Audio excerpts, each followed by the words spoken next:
International Harvester built some of the most legendary tractors in history, but not every red machine was a success. Some were too powerful for their own good, some were years ahead of their time, and others were simply released at the worst possible moment. Today we're uncovering 10 International Harvester tractors that were brilliant on paper, but failed in the real world. From the infamous Farmall 560 to the radical 2+2 Snoopy tractors, these machines had the potential to change farming forever, yet they ended up as lessons in what might have been. Stick around, because some of these failures will surprise you.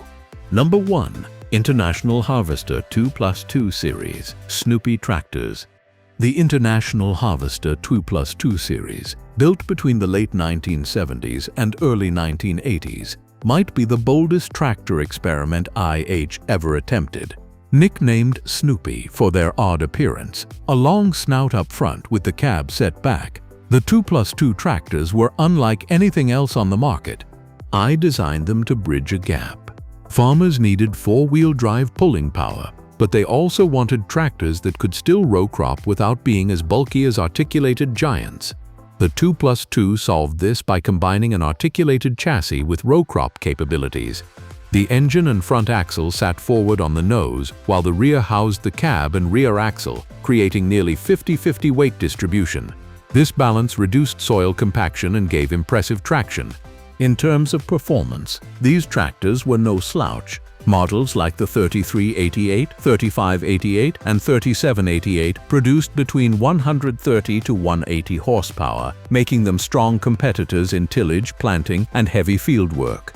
Farmers who ran them often praised how well they pulled in muddy or hilly fields where traditional row crop tractors struggled.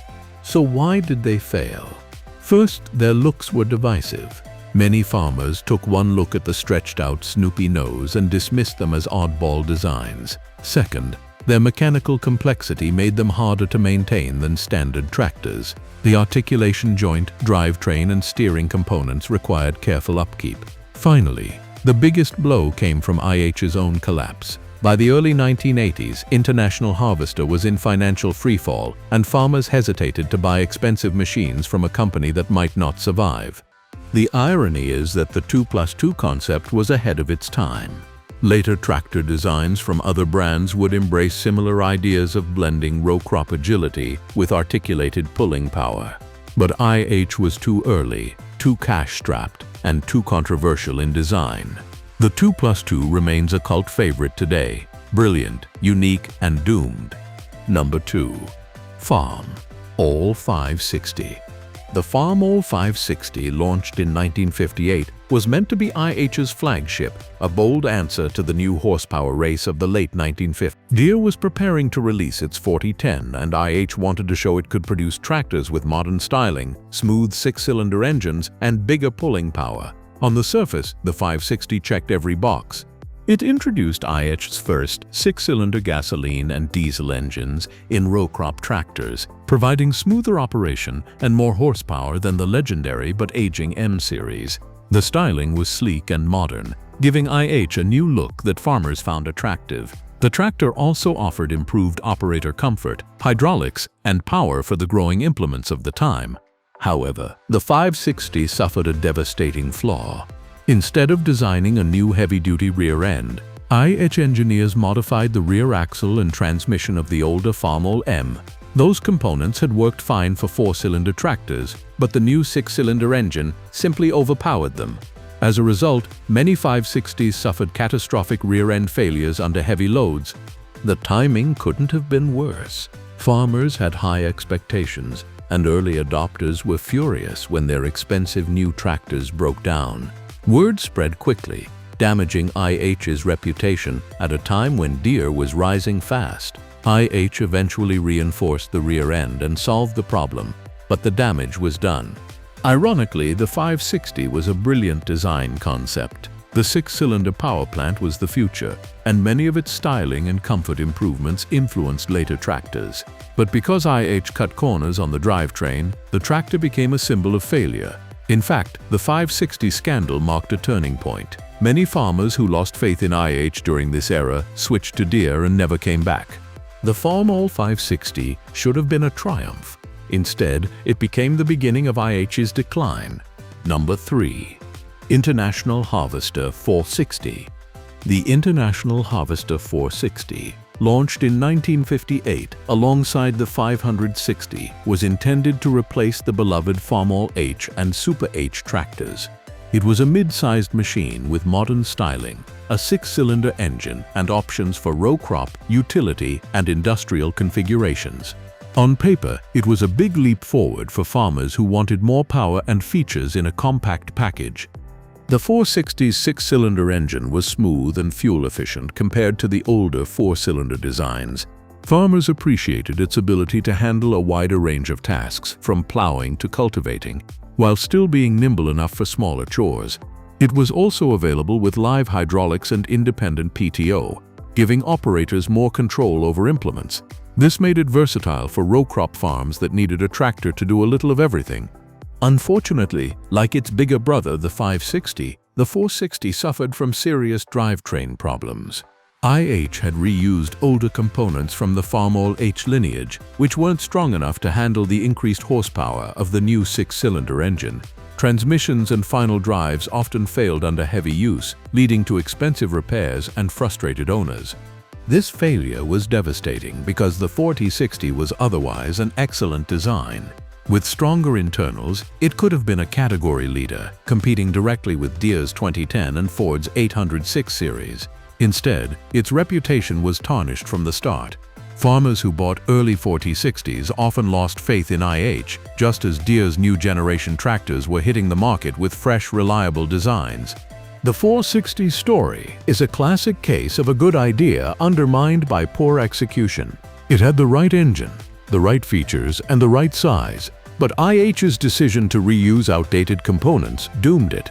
Today, collectors appreciate the 460 for its styling and innovation, but in its own time, it became one of the tractors that contributed to IH's reputation crisis of the late 1950s. Number 4. International Harvester 340 Utility. The IH 340 Utility, introduced in the late 1950s, was designed to capture the growing market for small, versatile tractors.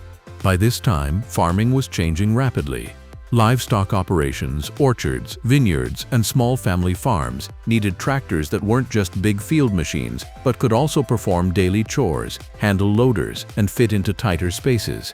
The 340 Utility was IH's answer. Powered by a compact 4-cylinder engine, the 340 offered respectable horsepower for its size. It featured live hydraulics, power steering options, and independent PTO, making it highly adaptable for a variety of implements. Farmers could use it for mowing, raking, cultivating, hauling wagons, or powering augers. It was also available in industrial versions with loaders and backhoes, showing IH's ambition to tap into non-farm markets. In concept, the 340 was brilliant. It was maneuverable, versatile, and relatively affordable. Many farmers praised its ability to serve as a chore tractor, the one machine that could be used for countless tasks around the farmyard. So why did it fail? The problem was twofold: competition and limitations.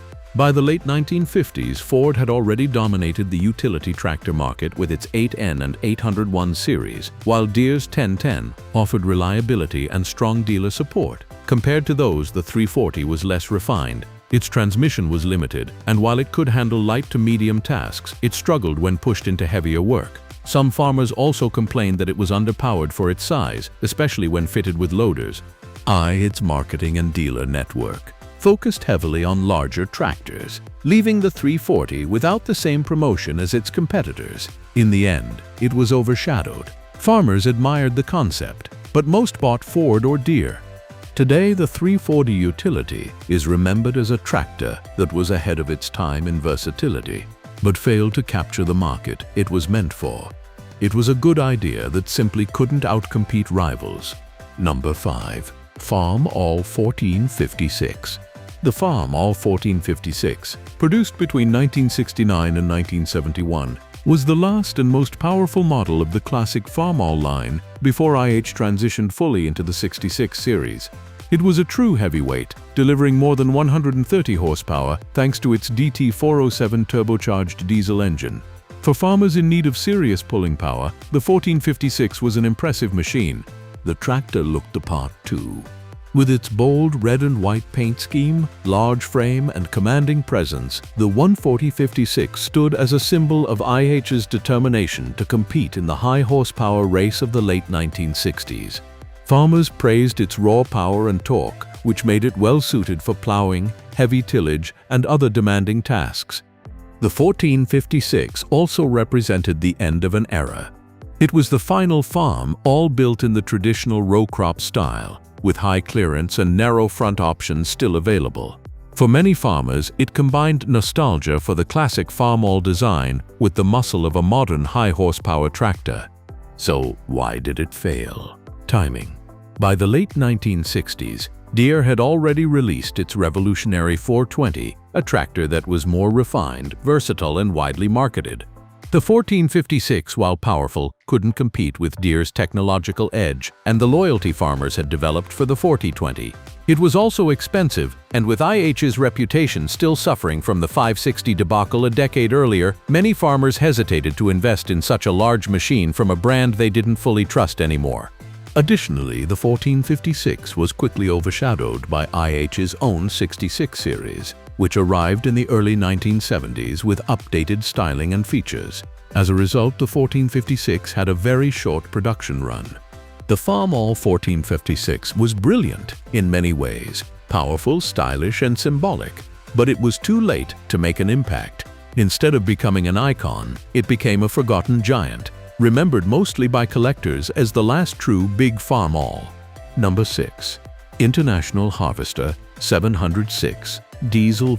The IH706 Diesel, introduced in 1963, was a bold attempt by International Harvester to modernize its lineup and compete directly with Deere's new generation tractors. It offered a stylish new look, live hydraulics, and independent PTO, all features farmers were beginning to demand in the 1960s. On paper, it seemed like a winner. The 706 came with multiple engine options, but the most interesting was the German-built D3010 diesel engine. This six-cylinder engine promised smooth performance, good torque, and improved fuel efficiency over older American-built power plants. Farmers who wanted modern diesel efficiency found it attractive. The tractor also had a comfortable operator station, updated hydraulics, and plenty of horsepower, around 85 PTO HP for mid-sized farms. In the field, the 706 diesel could pull well, and its hydraulic system made it easy to run mounted implements. It also had strong appeal for row crop operations, thanks to multiple configurations and solid versatility. But the 706's downfall came from the very thing that made it unique: the German engine. While efficient, it wasn't as durable as farmers expected, and breakdowns became all too common. Worse, parts availability was a nightmare in many areas. Local dealers and mechanics weren't familiar with the German-built power plant, and ordering parts meant delays and frustration. Farmers who depended on uptime couldn't afford those setbacks. The 706 diesel's reputation suffered quickly, and while IH offered gasoline versions that performed better, the diesel was what many farmers wanted, and what disappointed them most. In an era when Deere was selling the bulletproof 4020, IH couldn't afford to put out a tractor with reliability questions. The 706 diesel had the looks, the features, and the power to be a success, but its engine choice undermined it. Instead of becoming a classic, it became one of the tractors that symbolized IH's struggle to keep pace with Deere in the 1960s. Brilliant idea, poor execution. Number 7. International Harvester 7288 2+2. By the early 1980s, International Harvester was financially collapsing, but it was still pushing bold designs. The IH7288, part of the upgraded Super 70 2+2 series, was one of the last major innovations before the Case IH merger. It represented the final evolution of the Snoopy concept, a row crop tractor with articulated steering and equal weight distribution. The 7288 packed serious muscle, with nearly 190 horsepower from its turbocharged diesel engine. It featured an improved drivetrain compared to earlier 2+2s, stronger components, and better reliability. The articulation gave it excellent traction in difficult conditions, and the cab-forward design gave operators good visibility. Farmers who tried them often appreciated their ability to pull like a four-wheel drive while still handling row crop tasks. In many ways, the 7288 was the tractor IH should have built a decade earlier. By 1984, it looked competitive with other high-horsepower four-wheel drives on the market. It finally refined the 2+2 concept into something practical and durable. So, why did it fail? Timing, plain and simple. The early 1980s were brutal years for agriculture, with high interest rates, collapsing land values, and falling commodity prices. Farmers were hesitant to invest in new, expensive machines. On top of that, IH itself was in crisis. Dealers were struggling, parts networks were shrinking, and farmers feared the company wouldn't even survive. That fear proved correct. IH merged with Case in 1985, ending the 2+2 line. Only a limited number of 7288s were built, making them rare today. Collectors prize them for their uniqueness, but in their time, they simply couldn't find enough buyers. The 7288 was brilliant, powerful, and innovative, but it was the wrong tractor at the wrong time from a company on its last legs. Number 8. Farmall 1206. The Farmall 1206, introduced in 1965, was a milestone for International Harvester. It was the company's first turbocharged tractor, equipped with a DT361 turbo diesel engine that produced an impressive 112 PTO horsepower. At a time when farmers were demanding bigger, stronger machines, the 1206 delivered. The turbocharger gave it a distinctive high-pitched whine that became legendary among operators. Farmers loved the raw power and torque, which made it a beast for plowing and heavy tillage. The 1206 also looked the part. With its bold white hood, red body, and modern styling, it stood out in the field. I marketed it as proof that they could compete head-to-head with Deere's powerhouse 4020. And in terms of raw horsepower, it succeeded. The 1206 could outpull many competitors and gave IH bragging rights as one of the first major manufacturers to embrace turbocharging. But the 1206 had a critical flaw. Its drivetrain wasn't built to handle the turbocharged power. The transmission and rear end were essentially upgraded from earlier designs, and when farmers pushed the tractor hard, failures weren't uncommon. For farmers who invested heavily in a new machine, those breakdowns were unacceptable. Deere's 4020, while less powerful on paper, proved far more durable in everyday use. This mismatch between power and reliability hurt the 1206's reputation. Farmers admired its strength but feared its weaknesses. IH later reinforced drivetrains in the 56 and 66 series, but by then Deere had already captured the loyalty of many large-scale farmers. Today, the 1206 is remembered fondly by collectors and enthusiasts. Its turbocharged whine and bold styling make it one of the most iconic IH tractors ever built. But in its time, it was a tractor that was great but failed, too powerful for its own good, undermined by components that couldn't keep up with its engine. Number 9. International Harvester 3400 Industrial. The IH 3400 Industrial, introduced in the 1960s, represented International Harvester's push to break into the industrial and construction markets. By this time, it was clear that tractors weren't just for farms anymore. Municipalities, contractors, and road crews needed rugged machines that could handle loaders, backhoes, and heavy-duty tasks beyond plowing and planting. The 3400 was IH's attempt to serve that market. Based on proven agricultural platforms but strengthened for industrial work, the 3400 featured reinforced frames, heavy front axles, and industrial tires. It could be equipped with loaders, backhoes, graders, and other attachments, making it versatile for construction and maintenance tasks. Its four-cylinder diesel engine gave it enough power for municipal jobs like snow removal, road grading, and material handling.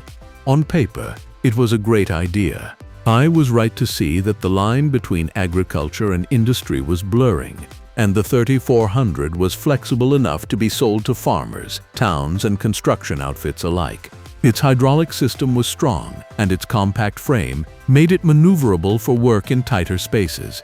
So why did it fail? The short answer: competition and image. Deere, Case, and Caterpillar were already investing heavily in their industrial divisions, designing purpose-built machines with stronger drivetrains and reputations for toughness. Compared to those, the IH-3400 often looked like a farm tractor wearing a hard hat. Farmers might buy it, but contractors and municipalities were wary. Reliability also came into question when the tractor was pushed beyond its limits in heavy construction work. I lacked the industrial marketing network to compete with Caterpillar or Case, and while the 3400 had potential, it never gained significant market share. It was great in design and flexibility, but it couldn't shake the perception that it was a converted farm tractor rather than a true industrial workhorse. Today, it's mostly forgotten, remembered only by enthusiasts of IH's lesser-known ventures. Number 10. International Harvester 3688. The IH-3688, released in 1981, was one of the last tractors International Harvester built before merging with Case. It belonged to the 86 series, which had already gained attention for its distinctive cab-forward design. The 3688 took those ideas further, aiming to modernize IH's lineup for the 1980s. The tractor delivered about 135 PTO horsepower from a 6-cylinder diesel engine, making it competitive in the mid-sized row crop category. Its standout feature was its unique cab position, which was moved forward on the chassis to improve visibility and weight distribution. Operators sat closer to the front axle, giving a better view of implements and reducing fatigue. Inside, the cab was roomy, quiet, and designed with comfort in mind, showing that IH understood farming was becoming a long-hour, high-comfort job. The hydraulics were strong, the PTO reliable, and the tractor offered decent versatility for both heavy tillage and lighter row crop work. Farmers who tried it often liked the concept and felt it was a step in the right direction for IH, but the 3688 was doomed by timing and circumstance. By the early 1980s, IH was already deep in financial trouble. Dealers were closing, parts networks were stretched thin, and farmers worried about buying from a company that might not survive. Deere and Case were offering strong alternatives, and many farmers decided it was safer to stick with a brand that looked more stable. The 3688 also carried some of the quirks of the 86 series, including operator complaints about awkward gear shifting and cab layout. While improved, these issues made some farmers hesitant. When Case absorbed IH in 1985, the 3688 disappeared after only a few years of production. The 3688 was a brilliant transitional tractor. It showcased new ideas like improved ergonomics and forward cab design, but it failed because IH itself was collapsing. Instead of becoming the start of a new era, it became one of the company's last gasps before the end. So there you have it, 10 International Harvester tractors that were great but failed. Some collapsed under engineering shortcuts, others were victims of timing, and a few were simply too strange for their own good. But whether it was the turbocharged roar of the 1206 or the futuristic design of the 2+2, each one left its mark on tractor history. Which of these forgotten IH machines do you think deserved a second chance? Let me know in the comments below. And if you enjoyed this deep dive into tractor history, don't forget to like, subscribe, and ring that bell because there are plenty more stories of machines that shaped the farm for better or worse. Until next time, keep the engines running and the history alive.